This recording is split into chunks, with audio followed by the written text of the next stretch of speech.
another solo act, number 97, Andy Taylor from Duran Duran.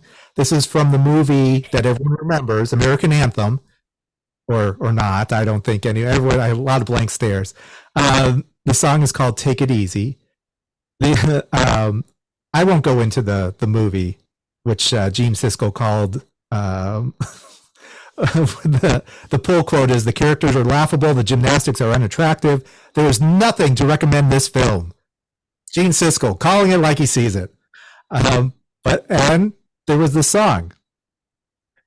I got nothing on this one, but I used to love watching Siskel and Ebert for that very point, how they would just just slice and dice something so brilliantly. But I know Andy Taylor, who he is, obviously, but don't know it at all. Yeah. Holly, did you remember this song? I did not remember the song. I didn't remember the movie. Didn't remember. This was, it's no Jim Cotta, which, I love. Jim Cotta was with Kurt Thomas, gold medalist Kurt Thomas. And American Anthem was gold medalist Mitch Gaylord and Wayne Gretzky's wife, Janet Jones. She was an actress on her own before she married Wayne Gretzky, so you don't have to say she's Gretzky's wife. I was trying to say, I remember her as a playmate also. She was in Playboy, so that's how I know her. I know she did some wonderful things, but that's how I know her now. But I'm sure. But the soundtrack is well. First of all, I didn't remember the song from Andy Taylor, and right. I love him. I don't use that word way too much, but what a great soundtrack. I mean, with the artists on the soundtrack, Stevie Nicks, John Parr, In Excess on the soundtrack for this movie. Sure, when you watch the movie. You see the trailer, like, oh my God, this film looks horrible. But then the tagline is, with music by Mr. Stevie Nicks, Andy Taylor, John Parr, and NXS. Like, okay, you're gonna hate this film, but we got great music. Please go see our film.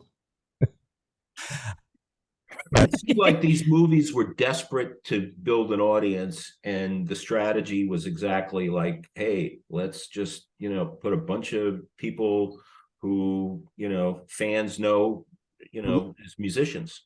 Yeah. Let's get two good-looking people. We'll get Mitch Gaylord and Janet Jones, and we'll just throw them on screen and see what happens. It even before a script. Yeah, right.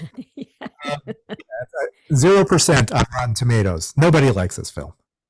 I think we've already spent too much time on it. 0.0. Well, did you like the? Okay, so this.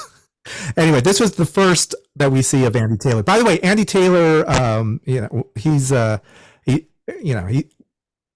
don't know what to say, but I guess we'll just say that he's making the most of the time that he has on this on planet Earth. He put out 3 albums this year. He's touring with the band Reef, and he's battling stage 4 prostate cancer, which is just a really it's. He just put out a statement on that. So, did you know? Oh, yeah. He was. Yeah, Duran Duran went into the Rock Hall this year. The announcement that Andy wasn't there because of he has stage 4. So, check yourself, please. Yes. To be clear, I'm speaking for myself, fan of Andy Taylor and Duran Duran. Just not this. And the song was definitely of the time. And the video, if you watch the video, I don't know if anybody would take the time, but it was quintessential 80s, like blowing hair and yeah. They've got the bang a gong type rhythm, the Andy Taylor guitar. Anyway. And just to be clear, Duran Duran was another of those bands like In Excess that really made it into the mainstream. And then, the derivatives such as Power Station certainly would as well. So they were a band that made the cut, if you will.